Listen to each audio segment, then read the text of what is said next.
Bismillahirrahmanirrahim. Assalamu alaikum guys. This is your host Alisa Shiraz and you are watching Literary Birds. So guys, I'm going to elaborate the character of Hedda Gabler from Current Notes, page number 24. So there is a question. The play Hedda Gabler is a product of mind deeply preoccupied with the nature of power, particularly the power of one mind to influence and impose itself upon others. Discuss. यानी जो हेडा Gabler है, ठीक है, वो अपना influence रखना चाहती है दूसरों के ऊपर और मैनिपुलेट करना चाहती है और वो चाहती है कि वो हर एक के ऊपर अपना हुक्म चला सके और कोई भी जो है वो उसको इग्नोर ना कर सके। यानी किस तरह वो दूसरों को अपने कब्ज़े में रखना चाहती है और किस तरह वो डोमिनेंट होना चाहती है दूसरों के ऊपर। तो स्टार्ट करते हैं। Since its creation, the character of Hedda Gabler has been an object of speculation and controversy for critics and general readers alike.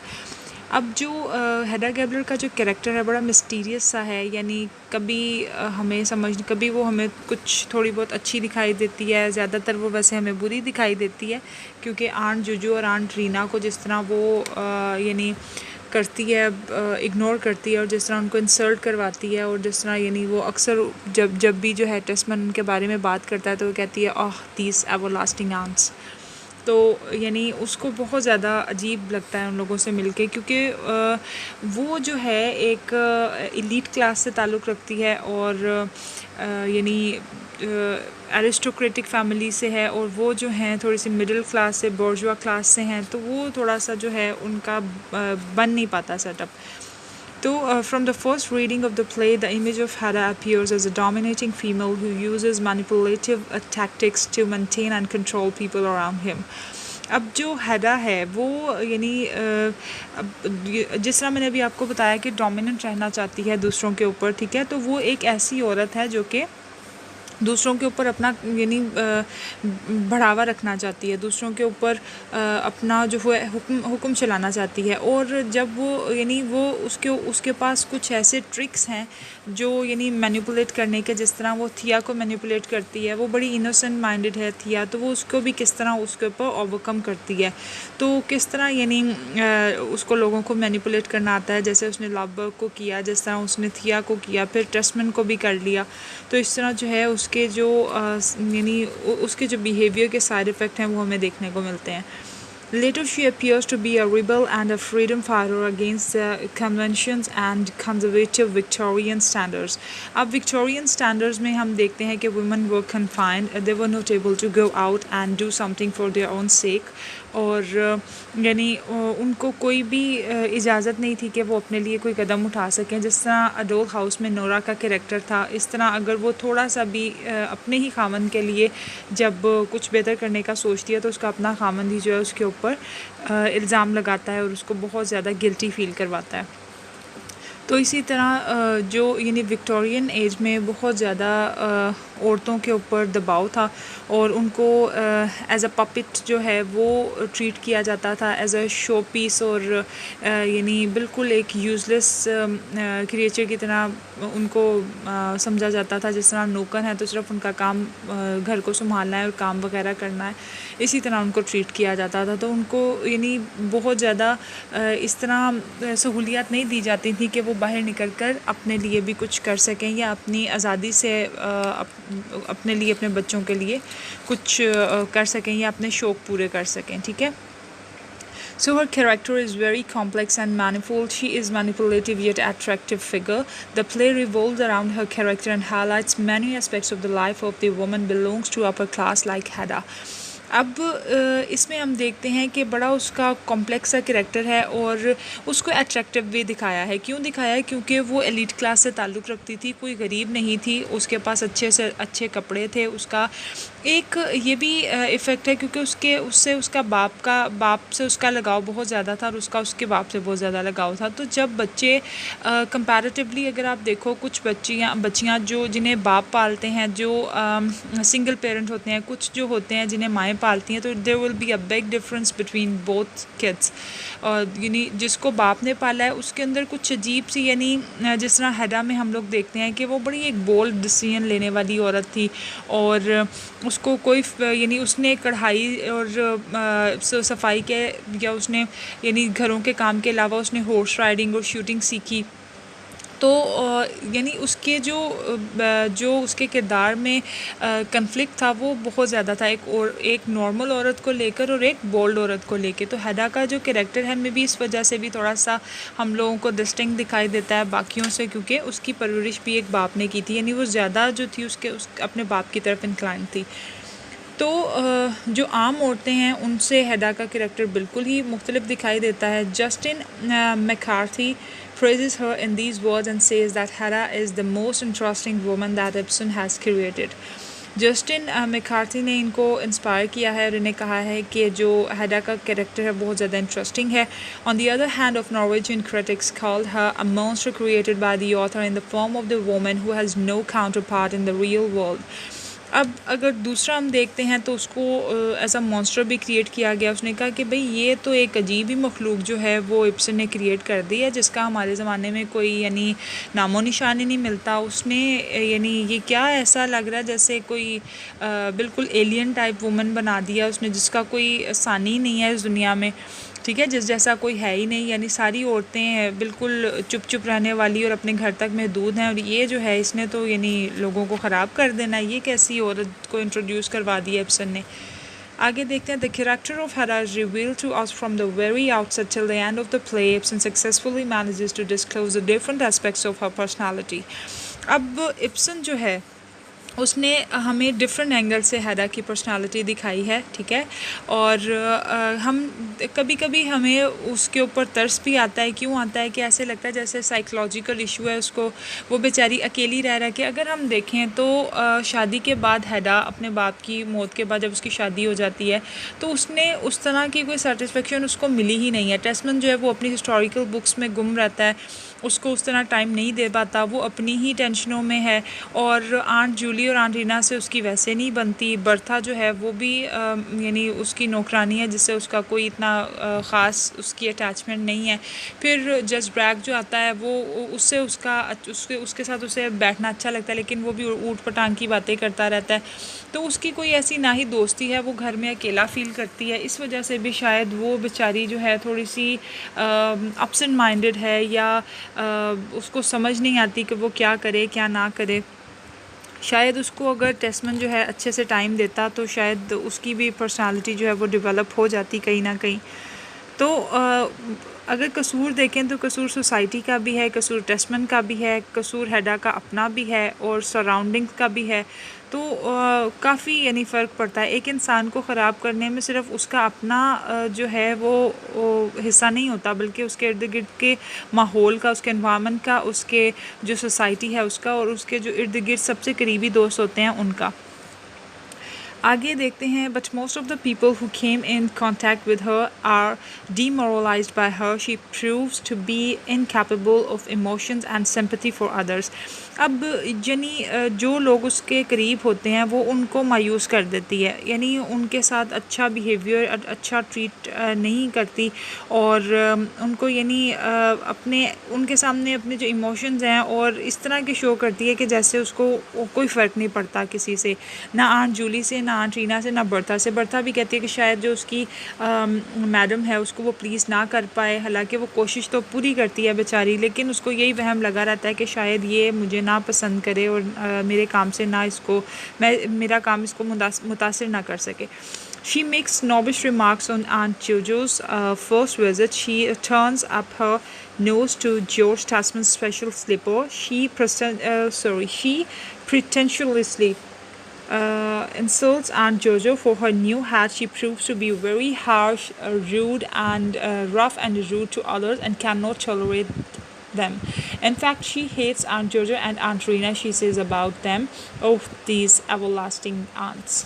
अब हम देखते हैं कि जो यानी बड़े अजीब किस्म के रिमार्क्स पास करती है जानबूझकर। जब उसको ये पता होता है कि ये जो है ये बर्था का हैट नहीं है बल्कि आंट जोजो का हैट है, लेकिन उसको शायद वो पसंद नहीं आता, या उसको थोड़ा सा रिडिकुलस फील होता है। वो उसको बिल्कुल उसकी यानी उनकी बेइज्जती करती है, और जान के जो है आंट रीना के लिए हार्श वर्ड यूज़ करती है कि ये यानी बर्था ने देखो अपना जो हैट है वो यहाँ रख दिया है। ठीक है। तो उसको यानी अच्छा नहीं लगता, उसको उसको ये समझ नहीं आती कि मेरे जो वर्ड हैं उनसे किसी को दुख भी पहुंच सकता है। वो बस जो मुंह में आती है, वो जो मुंह में आता है वो बोल देती है, बल्कि जो नहीं भी आता वो भी बोल देती है। She is proud to her beauty as she has been surrounded by her admirers. And Aunt Juju also praises her beauty. She is also very proud to her father and doesn't care for her husband. She is a father fixated daughter, as Ibsen himself says she was the daughter of her father, then the wife of her husband. अब जो है aunt जोजो जो है वो बड़ा उसको admire करती हैं। वो कहती हैं, बर्था को कहती हैं कि तुम्हें नहीं पता कि जब वो अपने बाप के साथ हॉर्स राइडिंग कर रही होती थी तो कितनी खूबसूरत लगती थी, उससे खूबसूरत कोई इस दुनिया में है ही नहीं। और उसको भी यानी है, क्योंकि वो एक अमीर औरत थी, अच्छे से अच्छा लिबास, अच्छे से अच्छा पहनावा और ख़ूबसूरती से अपने आप को वेल ड्रेस्ड करके रखना, तो उसके जो उसको पसंद करने वाले लोग थे वो भी उसके इर्द गिर्द मंडलाते रहते थे, जैसे जज ब्रैक और लाभबर्ग।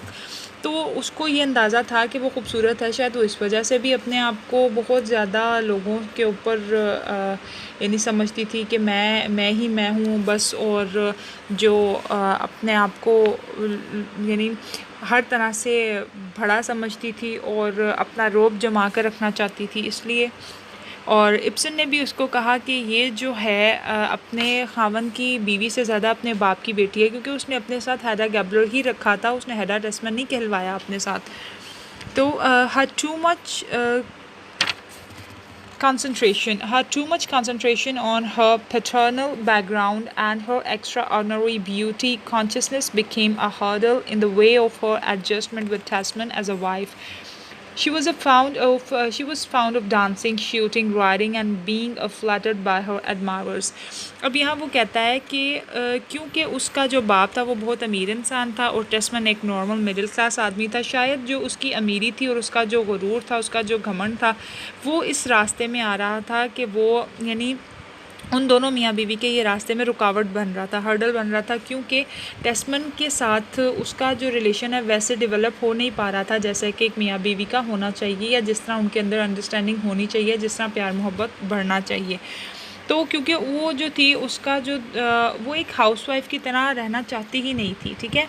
वो बिल्कुल यानी एक आज़ाद ख्याल औरत थी और वो वैसे ही रहना चाहती थी। उसको डांसिंग, शूटिंग, राइडिंग का शौक़ था और वो चाहती थी कि हर टाइम उसके जो एडमायरर्स हैं वो उसको बटरिंग करते रहें, यानी बस उसकी तारीफ़ें ही करते रहें। But all these passions came to an end partially because of the death of her father, and mainly because of her marriage with Tasman, who cannot understand her moods and her palatial lifestyle. That's why she remains dissatisfied with her husband and with her life. As a critic says, Ibsen created a masterpiece in Hedda Gabler, a crystal clear example of a maladjusted woman. अब उसकी शादी जब टेस्मन के साथ हो जाती है तो टेस्मन जो है वो अंडरस्टैंड नहीं कर पाता उसके मूड्स को, क्योंकि टेस्मन मिडिल क्लास का है, उसको समझ नहीं आती कि हैडा जो है वो क्या चाह रही है और किस पॉइंट ऑफ व्यू से बात कर रही है, या वो तंज कर रही है या वो सच में उसको क्रिटिसाइज़ कर रही है। तो क्रिटिक्स ने भी उसको डिफरेंट एस्पेक्ट से देखा है। एक क्रिटिक ने कहा कि ये हैडा गैबलर जो है वो बिल्कुल इब्सन का क्रिएट किया हुआ मास्टर पीस है और a crystal clear example of a maladjusted woman, यानी बेअहंग, जिसमें कोई हम आहंगी ना हो, जिसमें यानी कभी कुछ तो कभी कुछ, यानी उसका एक कोई जाविया ना उसे देखने का। हम डिफरेंट एंगल से हैडा के कैरेक्टर को जज कर सकते हैं, क्योंकि उसने किसी एक पर्टिकुलर फॉर्म में हैडा को क्रिएट नहीं किया हमारे सामने, उसने यानी डिफरेंट एंगल्स जो है हमारे सामने पेश किए हैं। तो मिला जुला जो है एक है, हम देखते हैं जिसमें इसको हैमलेट से भी सिमिलेट किया जाता है कि it's a lady Hamlet, it's also said. So, Tesman fails to provide an amusing company for Hedda. His major concern is his special subject, his thesis for doctorate, and even on his honeymoon to keep on reading books and making notes for his subject.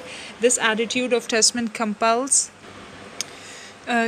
Hedda to confess the real purpose of his marriage with Tesman in front of Judge Bragg. She discloses that she married Tesman because of her father didn't leave for her any significant financial resource to fulfill the demand of upper class society. अब यहाँ जो है हम देखते हैं कि जो testament था वो अपने हनीमून के ऊपर हम हनीमून पर भी हैदा के साथ कुछ अच्छी बॉन्डिंग नहीं बना पाया, और उसने अपनी ज़्यादातर टाइम जो था वो अपने थीसिस लिखने में ही गुजार दिया, जो हिस्टोरिकल बुक्स के ऊपर वो काम कर रहा था और यानी कुछ हिस्ट्री के अकॉर्डिंगली लिखना चाह रहा था। तो हैदा के साथ वो अपना रिलेशन डेवलप कर ही नहीं पाया, ठीक है। तो हैदा को उसका जो हनीमून था वो भी बिल्कुल बोरिंग लगा था, जिसकी वजह से वो बस चाह रही थी कि जल्दी से हनीमून ख़त्म हो और वो जाए वहाँ से। और यही चीज़ जो थी टेस्टमन की, उसने उसको जज बैक के सामने इस चीज़ को मानने पर, इस चीज़ को यानी उसने यानी बिल्कुल नहीं हेजिटेट फ़ील किया, उसने बिल्कुल रिलक्टेंट फ़ील नहीं किया और अपना जज बैक के सामने ये कन्फेस किया कि हाँ, उसका और जो टेस्टमन का जो रिश्ता था वो कोई उसकी पसंद नहीं थी, ना ही वो उससे कोई बहुत ज़्यादा इन्फ्लुएंस थी, बल्कि वो इसीलिए टेस्टमन के साथ शादी करना चाहती थी क्योंकि उसको लगा कि शायद टेस्टमन के साथ उसका फ्यूचर ब्राइट होगा, और जो भी जो एक्टिविटीज़ वो अपने बाप की ज़िंदगी में करती थी वो बाद में भी उनको कंटिन्यू रख पाएगी। In such circumstances, Tesman was the only choice for her, as she was in a marriageable age and society behaved strange with a lonely unmarried girl. She affirms that she doesn't love Tesman. She says love is a sticky, stupid word for her. अब जो है वो कोई ऐसी औरत नहीं है जिसको प्यार मोहब्बत में आप डाल के तो उलझा लोगे, वो एक और तरह की औरत है बिल्कुल, यानी डिस्टिंक्ट किस्म की। अब वो कह रही है कि जो हालात थे उसमें टेस्टमन को ही उसने सोचा, क्योंकि 29 एज थी मे बी उसकी, हाँ 29 थी शायद, तो वो जो थी उसकी एज जो थी वो बिल्कुल शादी वाली थी, और वो नहीं चाह रही थी कि वो मज़ीद अपना टाइम वेस्ट करे, इसलिए उसने टेस्टमन को चुन लिया। और ऐसा जब वो जज ब्राक उससे यानी ये पूछने की कोशिश करता है कि टेस्टमन से उसकी लव मैरिज हुई है, क्या वो उससे मोहब्बत करती थी, तो उसने फिर वो कहती है कि इस तरह के फजूल वर्ड जो हैं उनके लिए मेरे पास टाइम नहीं है, यानी मेरी डिक्शनरी में लव टाइप का जो वर्ड है वो एक स्टूपिड स्टिकी टाइप वर्ड है। अब देखते हैं। Now to mitigate her loneliness, she makes an underhand alliance with Bragg and accept his triangular friendship. अब मैं थोड़ा सा आगे भी एक्सप्लेन कर दूँ। On the other hand, the matter of pregnancy also irritates her. Till the end of the play, she denies her pregnancy because she doesn't want to become a controversial or conventional lady, or to live a conventional household routine. She also doesn't want to lose her beauty. She exclaims to Bragg about childbirth, I have no talent for such things. I wouldn't have responsibilities. अब जो है यानी वो जज Bragg जब उससे triangular relationship की बात करता है तो जज ब्रैग थोड़ा सा यानी वो उसके जहन में कुछ अजीबो गरीब सी जो हैं बातें चल रही होती हैं, ठीक है। तो वो कुछ इलेजिटिमेट रिलेशन बिल्डअप करना चाहता है हैडा के साथ, लेकिन हैडा जो है वो उसको यानी कह देती है कि मैं इस तरह नहीं करना चाहती। जब वो कहता है कि आपको जो है थोड़ा सा लाइफ में यानी कुछ रेस्ट लेना चाहिए, तो वो कहती है कि मैं जो है इस टाइप की वुमेन नहीं हूँ, यानी मुझे इस तरह के फजूल काम पसंद नहीं है। तो वो फिर हम देखते हैं कि जब उसकी प्रेगनेंसी का मैटर जो है वो डिस्कस किया जाता है तो उससे वो बहुत ज़्यादा इरिटेट होती है, क्योंकि वो नहीं चाहती कि जिस तरह एक जो हमारी कन्वेंशनल जो हाउस होल्ड रूटीन है उसको लेकर चले, और जो भी औरतें जिस तरह बच्चों की डिलीवरीज होती हैं और फिर उसी तरह उनको टेक केयर करती हैं, और यानी अपने आप को बिल्कुल घरेलू औरत की तरह अपनी ज़िंदगी गुजारती हैं, तो वो सारी चीज़ें जो हैं हैडा को इरिटेट करती हैं। वो एक वेल ड्रेस्ड लेडी की तरह हमेशा रहना चाहती है और वो किसी भी रिस्पॉन्सिबिलिटी के लिए तैयार नहीं है, ना ही उसको ये सारे टैलेंट्स आते हैं कि जिस तरह पूरे घर को संभाला जाए या बच्चों को संभाला जाए या उनकी परवरिश की जाए या हर लिहाज से घर में चीज़ों की देखभाल की जाए या जो भी एक औरत की ज़िम्मेदारी है उसको समझा जाए। Neither she wants to take any responsibility, nor is she allowed by her bourgeois society to adopt a profession, or so she becomes a victim of an extreme kind of perpetual boredom. She thinks that she has the only talent of boring herself to death.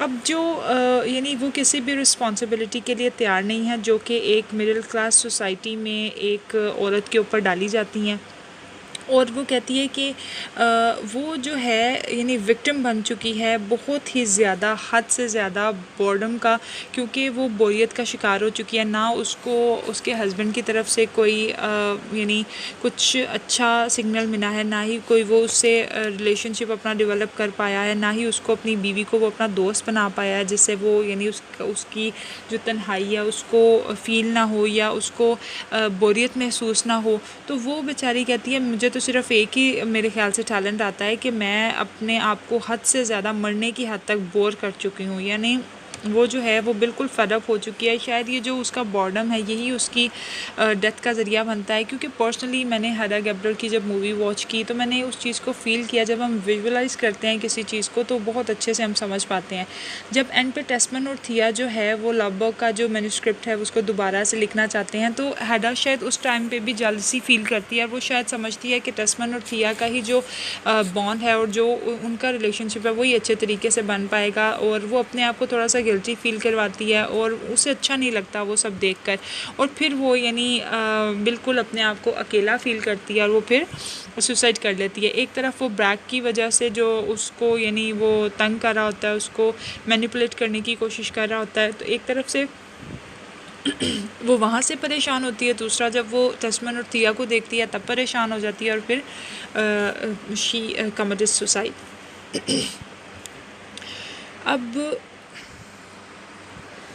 अब हम देखते हैं she finds nothing to cling to, no occupation to involve herself, she suffers from a sense of nothingness and purposelessness।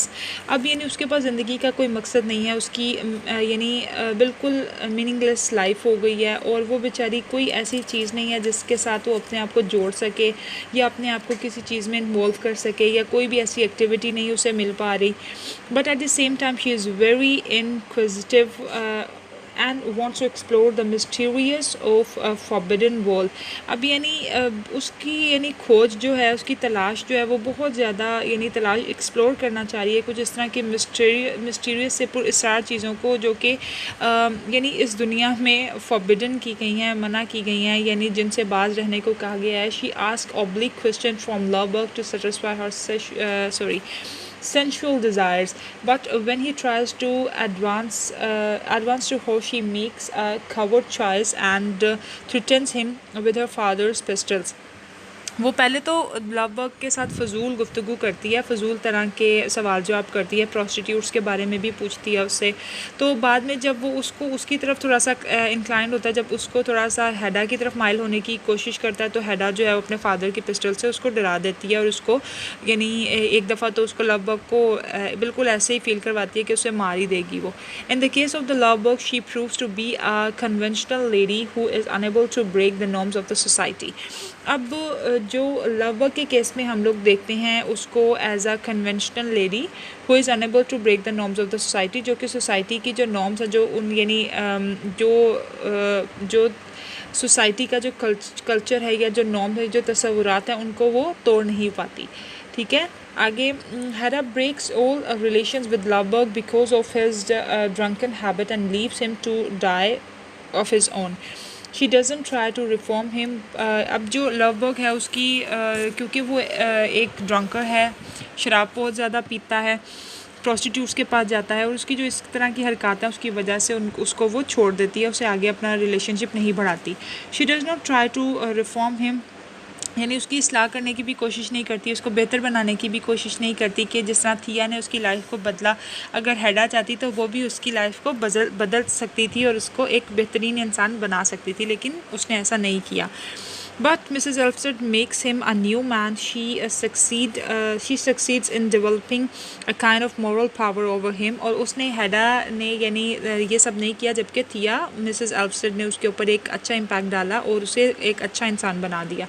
She feels much jealous of his situation। She cunningly instigates Lovebird to drink to his fill and also tempts him to go to attend the bachelor's party।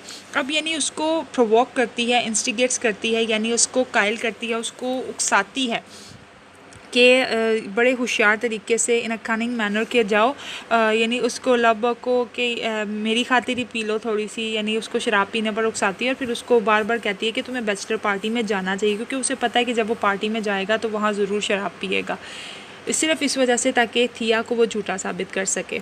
She knows very well if once Lovborg drinks and goes to the party he would definitely lose his self resistant and would be indulged in excessive drinking. उसे पता था कि जब वो जाएगा तो वो अपने आप पर काबू नहीं रख पाएगा और वो बहुत ज़्यादा शराब नोशी करेगा।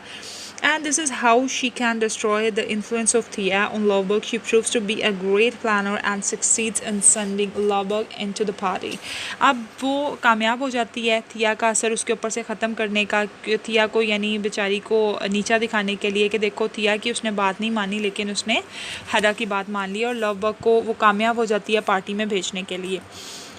और worst comes worst comes to the worst, बुरे से बुरा हो जाता है, बहुत ही ज़्यादा इंतहाई हालात। और on returning from party Lovborg loses his manuscript fortunately और अनफॉर्चुनेटली।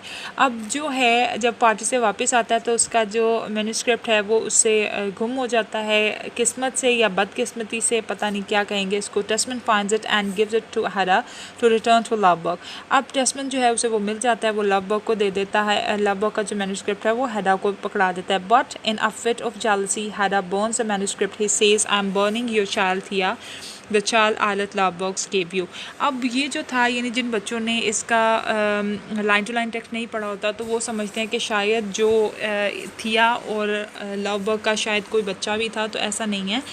ये जो मैन्युस्क्रिप्ट था उसने थिया ने आइलेट लवबर्ग के साथ बहुत ज़्यादा मेहनत से लिखा था, यानी लिखा तो आइलेट लवबर्ग नहीं था लेकिन उसके साथ थिया ने बहुत ज़्यादा कॉम्प्रोमाइज़ किया था और बहुत ज़्यादा उसको हेल्प आउट किया था इस मैन्युस्क्रिप्ट को लिखने में।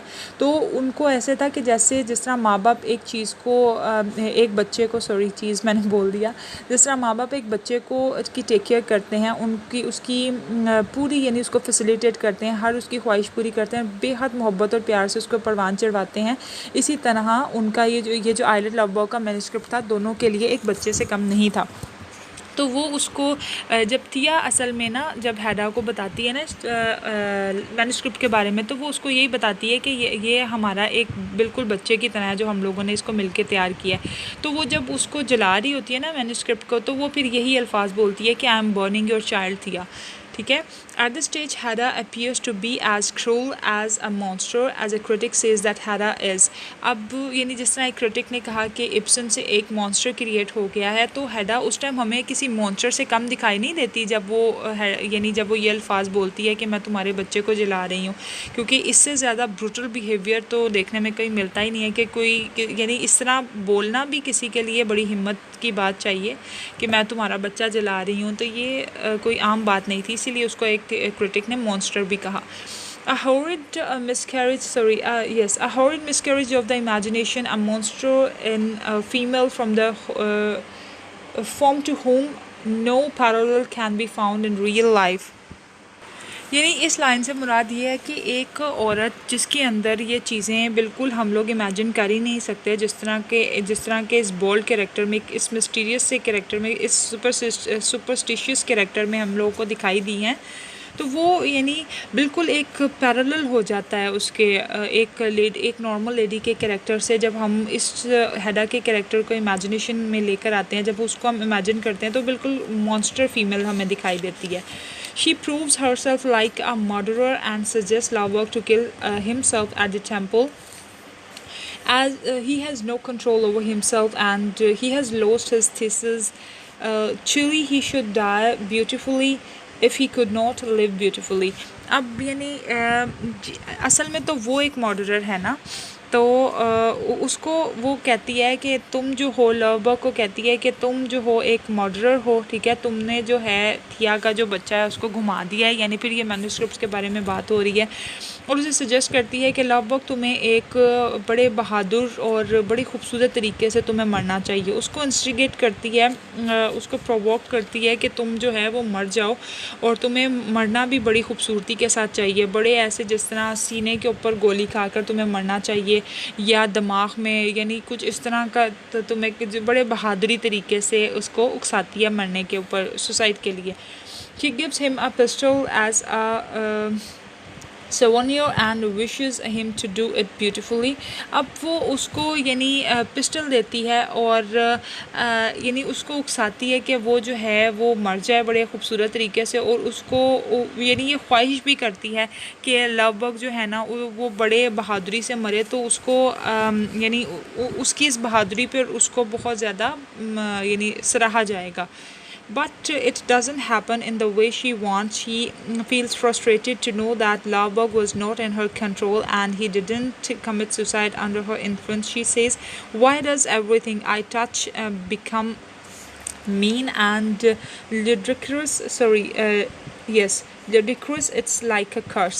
अब वो जो है वो चाह रही होती है कि लवबग बिल्कुल उसके अकॉर्डिंगली काम करे, यानी वो लवबग को एज अ पपिट यूज़ करना चाहती है कि जैसे जैसे जब उसे पता लगता है ना कि थिया का उसके ऊपर कंट्रोल है लवबग की तरह ऊपर, तो वो बहुत ज़्यादा जेलसी फील करती है। वो चाहती है कि जैसे जैसे हेडा गैबलर उसे कहे वैसे वैसे लवबग जो है उसकी यानी उसके इशारों पर नाचे।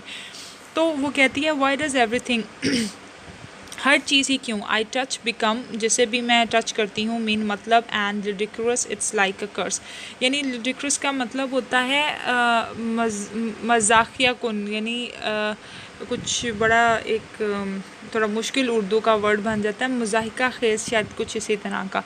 तो वो कहती है यानी ये तो कर्स ही बन जाती है कि यानी वो ख़ुद भी जानती है कि वो जो है अब लोगों को इन्फ्लुएंस नहीं कर पा रही। अब जब वो अपना जो है लूज़ करती है, अपनी डोमिनेंट पावर को लूज़ होता हुआ देखती है लव वर्क के ऊपर, तो उसको बहुत ज़्यादा टेंशन हो जाती है, क्योंकि ये उसके कुछ लोग होते हैं ना जो साइकोलॉजिकली अपसेट होते हैं, जो दूसरों के ऊपर डोमिनेंट रहना चाहते हैं, लेकिन जब उनको पता लगता है, जब वो फील करते हैं कि उनका जो है बड़ापन लोगों के ऊपर से हट रहा है, यानी अब उनकी बात नहीं सुनी जा रही, तो वो बेचारे इसी कश्मकश में पागल हो जाते हैं कि ये क्या हो गया, हमारा तो कंट्रोल था इनके ऊपर, अब तो ये है हमारे हाथों से निकलते जा रहे हैं। तो ये सिचुएशन जो थी हैदा के साथ सेम जो थी वो प्रैक्टिस में आ रही थी।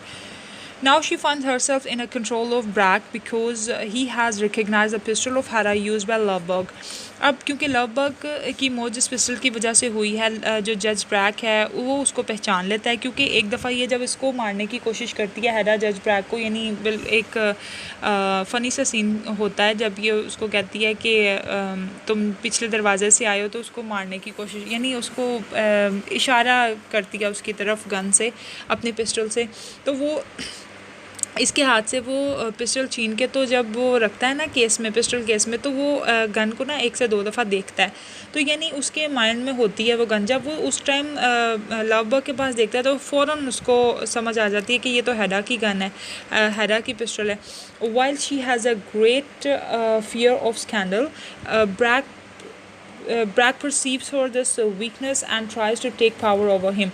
अब जो थी जज ब्रैक के साथ वो हर बात शेयर करती थी ना, तो जज ब्रैक को अंदाज़ा था कि किस तरह हेडा के ऊपर ओवरकम हुआ जा सकता है, तो वो उसकी वीकनेसेस, उसकी यानी जो उसके उस चीज़ के डिसएडवांटेजेस थे ना, वो हेडा गैबलर को यानी मैनिपुलेट करने के लिए ब्रैक यूज़ करता है। उसको पता था कि क्या वीकनेस है हेडा के, कि वो स्कैंडल से डरती है, तो यही वही चीज़ जो थी वो ब्रैक यूज़ करता है ट्रायंगुलर रिलेशनशिप को आगे बढ़ाने के लिए, कि यानी वही इलेजिटिमेट रिलेशन के लिए उसको उकसाता है, जो हेडा जो है वो उसके काबू में नहीं आ पाती। तो वो उसको पता होता है कि स्कैंडल से डरती है, तो वो स्कैंडल्स को ही, जो उसी का ही डर जो है हेडा को यानी शो करवा कर, तो फिर उसको एज अ पपेट यूज़ करना चाहता है। आगे कहता है, he tries to threaten Hedda to yield to his wishes, but Hedda being a non conformist doesn't want to be a puppet in the hand of a judge Brack, यही जो मैंने अभी आपको बताया। Hedda tries to avoid the company of Brack by asking Tesman whether she can do something for Tesman in arranging the manuscript of Lovebug, but he doesn't care of her. अब देखें यहाँ भी मौत यानी मरने से कुछ देर पहले जब ब्रैक जो है हल्की आवाज़ में उसको उकसाने की कोशिश कर रहा होता है, तो वो उसको अवॉइड करने के लिए टेस्मन से कहती है कि क्या थिया के साथ और तुम्हारे साथ मैं मदद करवा सकती हूँ इस मैन्युस्क्रिप्ट को कुछ बेहतर बनाने में, क्योंकि उसे पता है कि ये इंटरेस्ट नहीं लेती इन चीज़ों में, तो वो उसको मना कर देता है। ठीक है, वो कहता है कि नहीं नहीं तुम्हारी ज़रूरत नहीं है, तुम ब्रैक के साथ इन्जॉय करो। तो she tries her best to come out of this situation but all in vain. वो हर तरह से कोशिश करती है कि इस प्रॉब्लम से बाहर निकला जाए, लेकिन सब फजूल जाता है। कुछ जो यानी कोई भी काम, कोई भी बात जो है उसकी नहीं यानी सफल हो पाती। When she fails to live up to her ideals and standards, she prefers to die beautifully at last. अब जिस तरह वो बार बार उसको कहती थी ना ब्यूटीफुली यानी मरो तुम अच्छे से मरो और एक बहादुर तरीके से मरो, तो वो जब बेचारी ओवरकम नहीं कर पाती इस सिचुएशन के ऊपर, जज ब्रैक का जो इंसल्ट किया गया उसको एक कमेंट है उसके ऊपर, तो वो उससे बेहतर अपने आप को उसकी मौत लगती है। She place piano in frenzy, यानी वो जल्दी से गुस्से से और तेज़ी से जो है वो पियानो को बजाती है। Dances violently and shoots at her temple and falls on the sofa beside her. As a critic says, she dies for herself as she had lived for herself.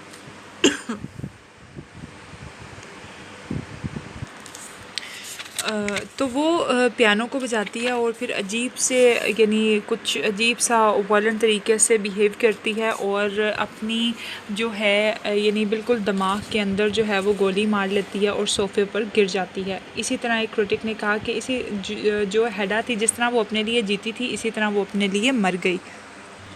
अब लास्ट पैराग्राफ है। Despite all her shortcoming undermining her husband with her coldness, denying her pregnancy, destroying Thia's life work, burning love books, creative manuscript, and finally committing suicide. The readers still sympathize with her as the problem of Hedda illuminates the problems of women in a society built by man. अब यहाँ जो है ना, ये थिया हेडा की जितनी भी यानी गलतियाँ हैं उसको जो है एकदम से उसके ऊपर तरस खा लिया जाता है और हेडा को इस तरह पेश किया गया है कि ये सारी परेशानियाँ एक औरत को फेस करनी पड़ती हैं जब उसको एक ऐसे सोसाइटी में रहना पड़े जहाँ सोसाइटी और मेन डोमिनेंट पावर हैं। जब वुमेन को हक़ नहीं दिया जाता अपनी ख्वाहिशात को पूरा करने का, तो इस तरह के जो मॉन्स्टर्स हैं वो फिर आहिस्ता आहिस्ता सोसाइटी में एज अ रिबल कैरेक्टर जो हैं वो प्रोमिनेंट होना शुरू हो जाते हैं। और यानी उसने कहा ना कि क्रिटिक कहता है कि हेडा जीती भी अपने लिए थी और हेडा मरी भी अपने लिए, यानी उसने मरने से पहले भी किसी की परवाह नहीं की कि टेस्टमैन का क्या होगा, वो उससे इतनी मोहब्बत करता है, या उसने अपने घर बार के बारे में नहीं सोचा। अच्छा, प्रेगनेंसी का जो एलिमेंट है ना वो क्लियर नहीं किया गया। कहीं मैंने इंटरनेट पे मैंने सर्च की गूगल में, तो कहीं मुझे मिला कि वो प्रेग्नेंट थी, कहीं वो मुझे ज़्यादातर मैंने यही देखा कि वो प्रेग्नेंट नहीं थी। ठीक है, क्योंकि उनका कुछ ऐसा सचेस रिलेशनशिप बिल्ड नहीं हो पाया टेस्टमैन के साथ हेडा का, कि उनकी यानी उनकी एक दोस्ती हो ही नहीं पाई। वो अपने ही हिस्टोरियन जो हिस्टोरिकल जो मैन्युस्क्रिप्ट लिख रहा था, जो थीसिस लिख रहा था, उसमें वो इन्वॉल्व रहता था, यहाँ तक कि वो हेडा से यानी ज़्यादा बात भी नहीं करता था। शायद वो हेजिटेट भी फील करता था उसके अमीर होने की वजह से, या कुछ इसी तरह की मिली जुली जो थी सिचुएशन हमें देखने में मिलती है। She rebels against the conventions bound conservative Victorian society. She rebels against male chauvinism. She fights against a society which provides a very limited role to a unique woman like Hedda, who has to suffer spiritually and use her creative force in a destructive way. As a critic says, Hedda is a rebel against 19th century society conception of woman as being submissive and inoffensive. Submissive का मतलब होता है यानी वफादार, और inoffensive बेजानिबदार और यानी जो कि किसी के अगेंस्ट नहीं जाती और कोई बोल्ड डिसीजन नहीं लेती, बड़े वफ़ादार तरीके से जो है एक बीवी बन के वो औरत अपनी ज़िम्मेदारियाँ सारी उठाती है और सब ज़िम्मेदारियों को पूरा करती है। इस तरह की वो हेडा का जो कैरेक्टर था वो इन सब से बालातर था। वो इन यानी इन जितनी भी जो नॉर्म्स थे, कल्चर थे और ट्रेडिशंस थे जो औरतें फ़ॉलो करती थी, वो उनको फॉलो नहीं करना चाहती थी। वो एक अपनी वर्ल्ड उसके अंदर अपने ही एक वर्ल्ड में रहती थी और उसी को इमेजिन करती थी और उसी को जो थी उसी के अकॉर्डिंगली अपनी लाइफ को गुजारना चाहती थी। वो ना ही इन चीज़ों को, इन रवायती अंदाज़ों को पसंद करती थी और ना ही वो इन जैसा बनना चाहती थी। वो एक अपनी वो चाहती थी कि जिस तरह की दुनिया वो चाहती है बसाना, उसी में ही वो आज़ाद तरीके से उसको जीने का पूरा हक दिया जाना चाहिए। आगे कहते हैं, to conclude we can say that the character of Hedda is the most wonderful and subtle conception of a woman in the whole range of dramatic literature. She is the female Hamlet. अब यानी उसको female Hamlet कहा गया है और उसको अब जिस अकॉर्डिंग टू द क्वेश्चन आपको मॉडिफाई करना पड़ेगा अपना कंक्लूजन। आप ये नहीं कह सकते कि आप ना हेडा को पूरे तरीके से बुरा कह सकते हो ना अच्छा कह सकते हो, क्योंकि किसी के बुरा होने में, किसी भी कैरेक्टर के बुरा होने में उससे उसके अपने आप से ज़्यादा इर्द गिर्द के लोगों का और उसके फ्रेंड्स का, उसके सोसाइटी का, उसके जो उसकी फैमिली वाले हैं उनका होता है कसूर। क्यों? क्योंकि जब एक इंसान जब वो गुस्से में होता है, कोई भी इंसान नेचुरली तौर पर बुरा होता ही नहीं है, बुरे उसको हालात बनाते हैं। जिस तरह हेडा की सोसाइटी थी और वो क्योंकि थोड़ा सा आज़ाद रहना चाहती थी, तो सोसाइटी जब ऐसी नहीं थी तो फिर उसको स्कैंडल्स का डर था। अगर उसको स्कैंडल्स का डर ना होता तो वो लव बग के साथ एक अच्छी ज़िंदगी स्पेंड कर सकती थी, क्योंकि उसका भी कुछ थोड़ा बहुत, जब हम देखते हैं कि थिया के साथ वो जेलसी फील करती है तो हम लोग उस चीज़ को समझ पाते हैं कि लव बग से कहीं ना कहीं उसे मोहब्बत हो गई थी। ठीक है, तो उसने उस मोहब्बत को आगे क्यों नहीं बढ़ाया, क्यों नहीं उसको ठीक करना चाहा? क्योंकि वो स्कैंडल से डरती थी कि कौन कहेगा कि जो यानी गैबलर की जो बेटी है उसका इस लव बग के साथ अफेयर चल रहा है। तो वो इन सब चीज़ों से डरती थी।